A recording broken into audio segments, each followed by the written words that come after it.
Hey guys, welcome back. We are going to be talking about lifestyle and living the dream, the Australian dream. You know, there's a lot of chatter out there. I mean, YouTube's full of financial freedom. And what does that look like? Everyone has a different description of freedom. And I think Nevada and I today are just going to have a chat about what we see lifestyle and freedom look like at our stages of life and what the future might hold. Yeah. You know. Yeah, exactly. I think it's everyone's got different ambitions. Some people want the Lamborghinis and Yeah, I mean that's the classic 2010s, isn't it? Online, you see flashy cars and houses and mansions. Very American. yeah. You know, for me, I guess personally, I think you're in the same boat. Like we both have young kids. I think knowing that that's not going to last forever and having some time to actually enjoy our young kids is like a major part of the objective, and it's a reason I'm self-employed and the reason we've structured a lot of things we have in our lives. But yeah. So I think the purpose of this video is just to talk about those different seasons. So maybe you're like a building season. We're both in the young kid season of families, and then we probably want to survival. Yeah, that's right. Survival. It's like zombies. Call of Duty. I don't know. Probably giving my age away now with that reference, but there's different modes you can play: survival mode, expert, or whatever. And with kids is survival mode. But yeah, we'll chat about. Hopefully, you get value out of this video talking about business, property, and lifestyle. And how in some seasons you can have a grind, some seasons can be survival, and then what does the next season look like? So maybe, I mean, we were just chatting about off the video, but maybe let's bring it back on video. You know, what have you seen? Let's talk through this current season. What do you see lifestyle as at the moment? I'm going to age you as well, in your 30s. Late 20s. Late 20s? Yeah. Are you joking? How did I not know that? When's the big 3-0? 2 years. Yeah. Struth. Yeah. Mate, you're okay. It's because I've lost the beard. Look younger than me, mate. The beard helps. Mate, I've aged myself back. I'm like Benjamin Button. I'm like, people don't recognize me well, they do now because I've got so much more content with the alopecia look. But when I got alopecia areata, people were like, "Oh, you look a lot younger." The baby face has come in. I, for some reason, pitched you at like 33 in my head. Yeah, I feel older than I am. Yeah, That's for sure. But, that's totally fair. I mean, that's actually really good that you're late 20s because I'm 30 now, and there's a card somewhere that ribs me about being 30. And we talked for all of our 20s about me turning 30 and that being a big change, and it has been a big change. But yeah, talk me through late 20s, the last kind of this season that you're going through at the moment. What does lifestyle look like to you, and what's good balance with everything? Yeah, so we have the business, which is a big focus, and we want to continue to grow that, and that's a big part of that as well. But for me and my wife, and we always spoke about this even before we had kids, my wife's name's Mariah, is just about getting on and just being great parents. Yeah. So we're willing to put the business and other things not on the back burner, but sort of slow those things down a little bit for this period to try to make the most and spend time with our kids. Yeah. And even things financially, like my daughter does dance, and for parents out there that have kids that do dance, they know it's a financial mistake. It's a goal. It's super expensive. It's funny because like 3 of my sisters did dance at some point. My oldest sister did dance all the way through. But she loves it, and she, it fires her up and it lights her up. So for us, that's perfectly okay. Like we're all for it. Yeah. We see her enjoying out of it.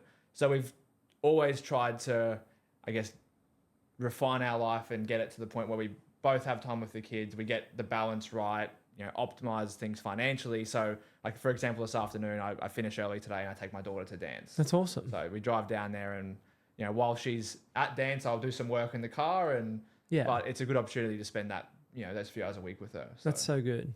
I mean, I see it pretty similar. I can't really talk about this current phase without probably talking about the prior phase, probably for both of us. Everyone's got to go through some hustle and grind. Like your Gary Vaynerchuk, like, very much motivation. Yeah. Hormozy's like his life is his business. And I think at some point, for most people, you're going to have a season of just hustle. And for me, that was probably didn't get really serious till about 23, 24. Yeah. Like I wish if I could wind back the clock and be a bit more aggressive at 18 and just start in the mines at 18. Yeah. Man, I would do that. Go get 100K out the gate, get some serviceability, save a mass amount of cash, fly in, fly out for like 3 years. People are doing their uni still, and you're probably banking big money and you got serviceability with the banks, and then transition to another gig. But we didn't have that hindsight. Yeah, exactly. So yeah, I started at like 20, I'd say 22, 23 is when I started my like hustle, and probably has been the last 6-7 years of that. Yeah, I would say, so I actually finished high school at 16 or 17. Okay. You were then- young for your cohort. And then one went straight into full-time work, Mm-hmm. and full-time work in a family business. So it was like 50 hours was like the minimum.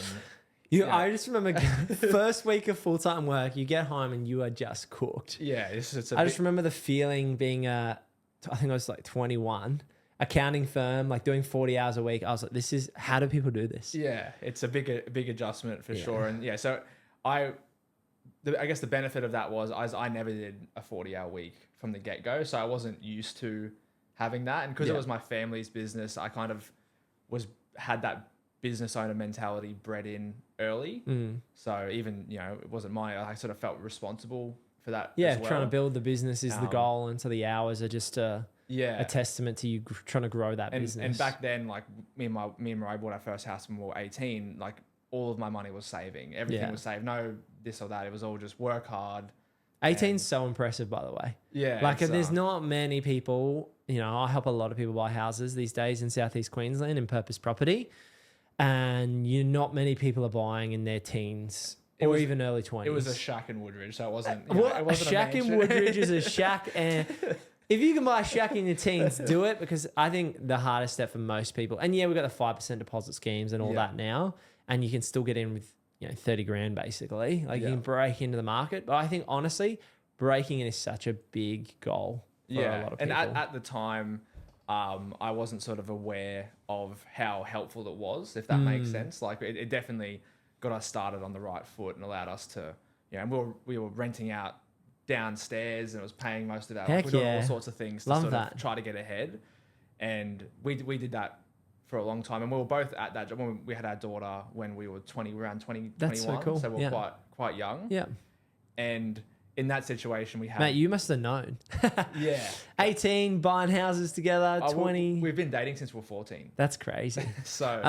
Em and I had started dating at, I think she was 17 and I was 19. Yeah. And I joked with her, it's kind of dark humor. I was like, I should have started dating you at 14. And because unfortunately Em passed away from ovarian cancer. And you realize how special it is to be together for a long period of time. Yeah. Yeah. Yeah. And it just continues to evolve. Like it's not the same relationship we No, had. you're always changing. And it's always continuing to evolve. But we're very on the same track as far as the priorities around the kids and what we want our life to look like. Yeah, that equal value system is huge. Yeah. So when we had our daughter at 2021, we were both working full time. We had a property we lived in, an investment property, and both doing massive hours. And then our daughter came around. We kind of just tried to balance that and integrate that in. It just wasn't working. It was difficult. Yeah, first child is very hard. And we don't want to put our kid in childcare for 12 hours a day. And I understand that people have to for do sure. that, and it's unfortunate, but we wanted to try to avoid that if we could. Mm-hmm. So my wife ended up just staying at home with our daughter, which was which was great. A big decision, from the family side of things. Financially, it was tough. And then I also wanted to change careers, and I just decided let's just do it at the same time. Yeah. I think my daughter was a big motivator for that, and that's how I left that company, and then went and worked for an accounting, financial planning, and mortgage broking firm just to sort of get some exposure. I always had personal interest in it. Yeah. And I guess my daughter was the catalyst to actually making that change and trying to improve our lifestyle in that way. And so what was the lifestyle focus in that like growth, changing careers, building phase? Was it you working just really long days? Did you see a vision of a change in lifestyle at a point in time? What was your lifestyle perception? The path we were on was a path of very slow, gradual improvement and a whole bunch of hours and effort. Yeah. And that was no alternative or flexibility with it. You're just in the deep. Yeah. Exactly. And that was, we didn't have control over that situation. Yeah. So where we wanted to get to was just have a bit more agency over our life. I feel that. Yeah. I would say the same in like, I worked for accounting firms and my bosses would attest to this. I hated it. Yeah. Like they knew I hated it. Like they knew I wanted to be there to learn the accounting and to see some businesses, and I was interested in probably like 40% of what they were doing. Yeah. The 60% of grind, and yeah, they say it's 40 hours. It's like 50 plus. Yeah. Especially in a busy season in an auditing division. It's like, hey, your expectation is 8 till 8. Like, we're going to get you some dinner maybe. We're going to send you the jobs in Mackay. And I'm like 23 to 20. I was in that accounting firm from about, when I get married, 21, I got married. So I was in there from 21 to about 25. And then I moved commercial from about 25 to 27, 28, and then started my business around then. Yeah. So I've been in the business about officially 4 years, kind of 5 with the transition. And that for me, that season, we knew we were going to grind in that lifestyle phase from about 22 to 30. We knew it was going to be a huge grind for a big payoff. But losing M doesn't make me regret that, which is quite funny. A lot of people would say like but we were doing it together. Yeah. Like we were both, and you don't go in the expectation that someone's going to get cancer and pass away in their late 20s. Like she was 28, unfortunately. Yeah. Which is big perspective for me. And so like we chatted about that the last year and went like, do we regret? Should we have done something differently? Should we have like done more? We did our Europe trips. We did our holidays.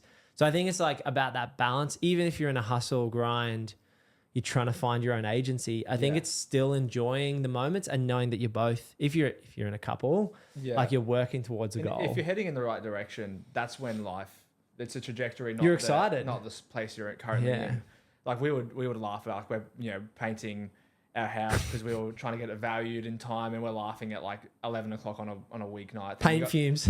just like, what are we doing? Yeah. But like it's fun. It's all good memories overall. Yeah. But yeah, it's a tricky balance because you kind of want to enjoy people and enjoy life and For all those sure. things, but also get yourself ahead. So yeah, moved to the financial planning and accounting firm, and the plan was I want to get some exposure to the industry, and then the plan, like I'm always wanted to have my own business. Me too. Like when I was a kid, I knew that innate, was what I wanted to do, and then I was exposed to the accounting, financial planning. I actually was more interested early on in the financial planning. Mm-hmm. And then when I got exposed to the mortgage broking lending side, I enjoyed it a lot more. Yeah.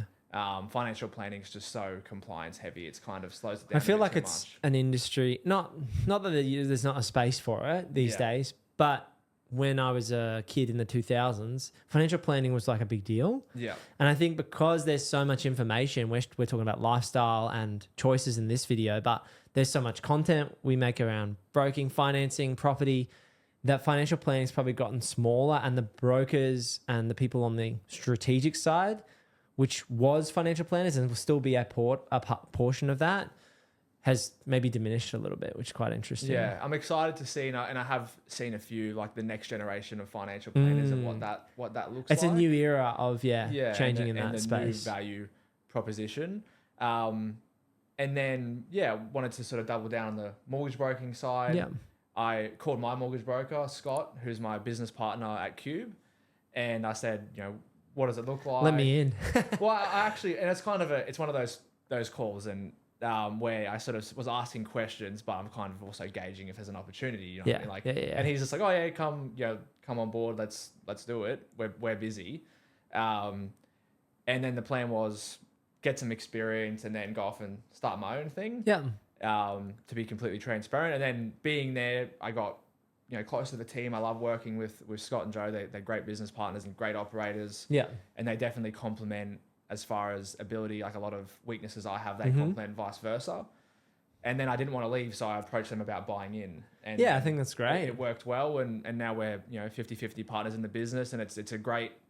We're getting a lot further faster by working together, and because of the age difference, it works really well because we have different ambitions over the next 10 years. Like he's approaching retirement. Yeah. So he's trying to grow the business, obviously. So I valuation more, which is fine. You're like, all right, here we go. And I'm trying to build something for the longer Your term future. Yeah. Future, and it works really well together. Yeah. So probably a lot of people are in the grind phase of their journey. Yeah. And like moving into that next phase where, if you've got I would say to most people, go through that hard yakka. This is my perspective as a property investor. Build the portfolio you need to get 2, 3, 4, 5 assets. Once you've got what you need, in your case, it's build the business and the portfolio and investing as well. Yeah. And then once you get to a point, I found it, there's a tipping point. Like you find like, oh, it's not just I have to do this. To do this. You start running downhill. You start to get more choices, and you can start to say no to clients, and you can start to say no to time. I would say like it's been really interesting for me especially with Em's cancer diagnosis. I probably flipped the switch December last year. So a year and a bit ago, a year and a few months ago, to change my schedule. And it's changed again now the start of this year. So how are you finding, like, what does balance look like to you now? You've got a good foundation. Everyone's, balance might be Lamborghinis and Ferraris, but for me, it's not, and I know for you, it's not. So what does balance look like now going forward? And you can talk about your fighting as well, which is pretty cool. Yeah. So me and my wife, we have a lot of conversations about just getting really clear on what we want and what we want the focuses to be.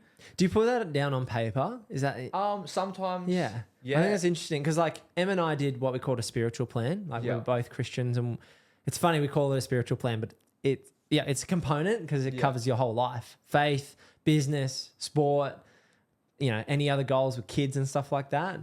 We did it once a year. So the start of the year, everyone does their New Year's goals. We did that, but it's good that I think you need to know what you're working towards. Get clear on it, and get on the same page with what's important to either of us, and then put that plan into action. And the way we put it, I guess one of the main ways we actually implement it is everything in the calendar is completely organized. Like, what are the focuses? That's cool. Color code everything, have it in the right spot. And for us, it's a way of fitting everything that's important in, but then also making sure that we're not kind of putting too much pressure on either of us, either which way, where we're kind of sharing the load. That's cool. And then I find if there's space, I just feel it with scrolling on Reels or something useless. That's not doom scrolling TikTok. Yeah, that's like not my what I want to be doing. Like, so they do say that though. Like, if you don't manage your time, it's going to get filled somehow. Yeah. So it's a combination of being strategic about it, but then also applying the gas when you need to and knowing the difference, I guess. So constantly revisiting the direction you're going in. Can we be smarter? But then also acknowledging sometimes you just have to work hard, and that's part of it too. There's seasons or periods of time you're going to have. Yeah. There's no point in... there's a lot of things you can do in a business that don't do much to move the needle, and a lot of people get caught up in that. But if you're sort of constantly refining and reviewing what you have... so for me, the priorities are, my wife and my kids. That's obviously always number one. And financially, that's a big part of... as well, the business and helping our team and our great brokers grow and develop in their own careers as well. And then health has become a bigger one for me as well. So my day generally consists of, I might drop the kids off. Some mornings I do drop off, some mornings I do pickups. I might drop the kids off and spend some time with them in the morning, go to work, see what I have to do, touch base with the team. In the afternoons, I might have some meetings with clients and talk about strategy. And that really, that pumps my tires up a bit as well. And then most afternoons or nights, I'll be training for 2 hours. I do Muay Thai. That's cool. That's what fires me up.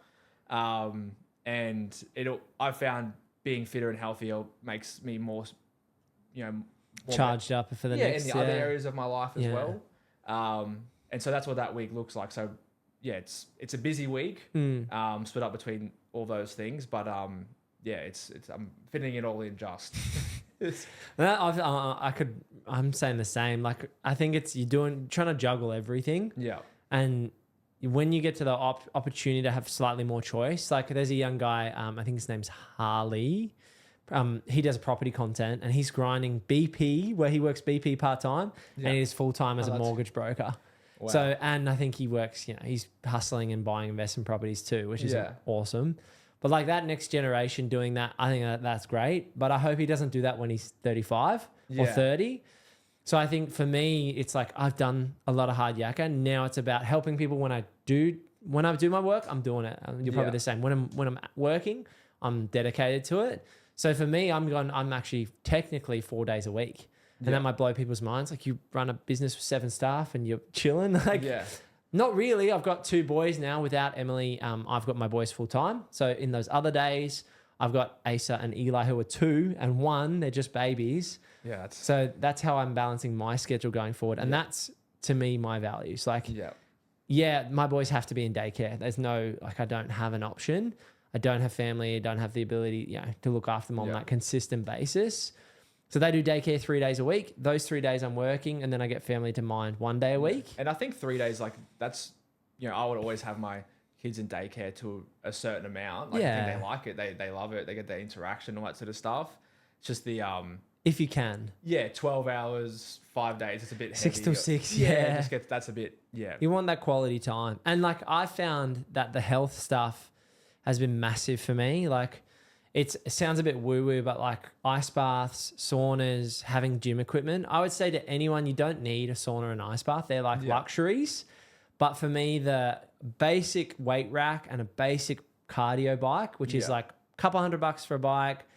You could spend a couple $100 to a couple grand for some weights and squat racks. If you have the space to get it at home, there is no excuse. Like, I'm trying to set up my life lifestyle-wise that I don't have excuses. So when we make this content we're making right now, it's turn some cameras on, sit down, and let's make it.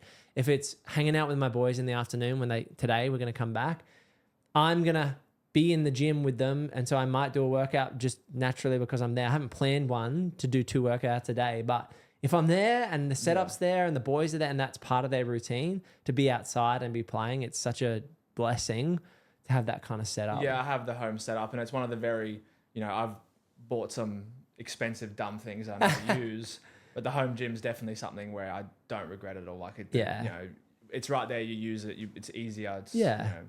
And it becomes part of your routine. And I'm not saying everyone has to be a fitness buff, but I think there's definitely big benefits to looking after yourself at a minimum.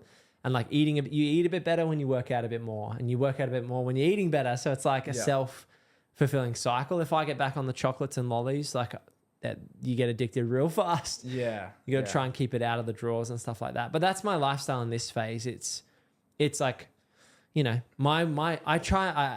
talked about planning. The other thing that I'm doing now every year, once a year, and if I get a partner down the track, I'll do it with them. It's like, here's the spiritual plan, but also here's the ideal week. What does an ideal week look like? And like, no week's going to ever look like the ideal week. But if I know, closer if you plan it. If I know, it's kind of like you talking about your calendar. If I know that Mondays, Thursday, Friday, Saturday are my main work days, and I might take a call on a Tuesday on clients need me or there's a deal closing. There's flexibility and all that. But if I know that, hey, clients, these are my core days, you can catch me Monday, Thursday, Friday, Saturday. And Saturday's going to be the main offers, and Tuesday, Wednesday's kids and workouts and football, if I can fit that in the bigger picture, and church on Sundays. If I know what that ideal week looks like, when I'm not doing an ideal week, I'm like, can I come back to that? Yeah. Can I find that routine again? So, and I think for productivity with work, I find if you have set yourself hard stops, you actually get things done faster. Give yourself a limited time. Yeah, I used to think, I'll just work tonight and get it done, and then I would everything would take as long as I had. Yeah. If I reduce that time, I find I get things done faster. Sounds like me in high school. I used to have the assignment due. Well, no, just the assignments. And it's like year 10, 11, 12. Oh yeah, your draft's due lunch tomorrow, and it would be like the night before, and I would write 5,000 words in a night. Yeah. It was just one of those. I was one of those. I think a lot of business owners are like that. Yeah. It's like a just-in-time basis. Yeah. It's like, I'm just going to get this just in time. Like, you're not wanting to under-deliver on quality, but if you have that window, it's like really concentrated work. And I think, people get addicted to the big hours, and I guess the badge of honor that they put themselves as, I'm a hard worker. I work this many hours, and it's part of the identity and who they are. And there's definitely some value to that. You do have to put in some hours, but I think the culture's changing. Yeah. I think even if you're an employee, people are still valuing, hey, I want to go to Pilates at 4 p.m. I'm going to go, like, boss, I'm going to go, but I'll do my hours. One of my team members texted me this morning, said, hey, I've got a really full on day with a lot of research required. Can I work from home just so I have no I want my screens and my headphones on. Yeah. Like that makes perfect sense. Yeah. Like, I get, often more done. The office environment's good for cultivating certain things and certain, culture and, bouncing ideas off each other. But actually seeing people face to face. Yeah, exactly. I think it's good. Sometimes if you just put your head down, sometimes that makes perfect sense to just be in a different environment for that. So yeah. And like, to round this video out, let's talk about lifestyle for the future, because that's what, people are probably going through those 3 components, like grind and hustle, maybe reaching a point with young families or starting in their 30s, whatever age it is for people. People are doing it younger. You know, you're in your 20s. I'm just turned 30 and we're probably ahead of the curve a little bit. But what is that next phase? What do you see a lifestyle long-term? Is it more of the same? Is it something different? I think there'll be further changes to different seasons. So like, for example, if my kid's a bit older, I might turn the gear up on work a bit more. Yeah. Or if I have the interest to, actually going on some holidays with my wife would probably be a good thing to do every now I think that's a great idea. Remember what I was going to say. I think for me, it's more of the same, but following your passion. Yeah. Like when you're excited about what's your day to day, like I'm genuinely excited about helping people. Do I want to help thousands? No, because I can't do that personally. Maybe I can create a business with the staff, the structure and the systems that can do that. And that might be the next exciting phase. And so I think it's just going through the next season and looking towards what you're passionate about and then what you've got energy for. So I'm passionate about maybe coaching my kids soccer. Yeah. That has to fit into the calendar going forward. Yeah. Hey, you said holidays. I'm actually planning on probably taking a minimum of 8 weeks holidays a year. Yeah. Sorry, clients. Like if you're coming to get me at Christmas, you will not get me in December. It's just like a blanket rule. Like with them passing, it gives me, I was saying this to a mate yesterday, my perspective's changed a whole lot. I would have had like, 10-year horizon on everything. Now I've probably got a 1 day versus eternity perspective. So what does today look like? How can I enjoy today? Yes, plan for that next 3, 5, 10 years. But then what is my eternal impact? Am I building relationships with people that, as my belief system as a Christian, I'm going, I think it's not just about the life now and there's future as well. Yeah. Beyond that. So sewing into my Christian podcast, for example, is a passion project of mine. That's where I see, Unbound, for example, the Unbound podcast having its own. Maybe I'll be in the US chatting to Tony Robbins going like, Yeah. That's just, there's lofty things that could be exciting at different phases, different seasons. And I think it's good to, keep following those personal interests. And I think the one trap you need to be mindful of, like as you get a bit more opportunity and capacity to say yes to things, is you need to be more selective of what you say yes to. And the other part to that is factoring in like the true cost of things. Yeah. And I bang on about this one a lot, but for example, like a really nice expensive car, if you view it on, just the price tag and the car, you might seem like a good decision. Yeah. But if you compare that to that being the difference to you being able to coach your son's soccer team or not, suddenly am I willing to make those trade-offs? Suddenly the car doesn't seem all that, you know what I mean? Like when you compare it to what has actually changed with the whole big picture. So that's something where we're big on is staying, keeping our boots on the ground as far as, not having that lifestyle creep and not having those things, but then further just trying to, I guess, explore what we want that ideal week to look like and that lifestyle. And so good. Well, if you are looking to create a better financial future and you want to get on top of your finances, click the description down below and have a chat with Nevada and the guys at Cube Home Loans. They can help you refinance your mortgage, look to build a property portfolio. And if you're looking to buy a property in Southeast Queensland, whether it's your own home or an investment, head over to purposeproperty.com.au to book in a chat with myself. So this has been a bit of fun, something a bit different, talking about lifestyle from like an investing financial side and kind of a season side. So if you want to see something similar, click this video in the middle here and you can watch more content on real estate renovating and financial freedom. Thanks for sticking around and we'll see you in the next one. Thanks, everyone. Peace.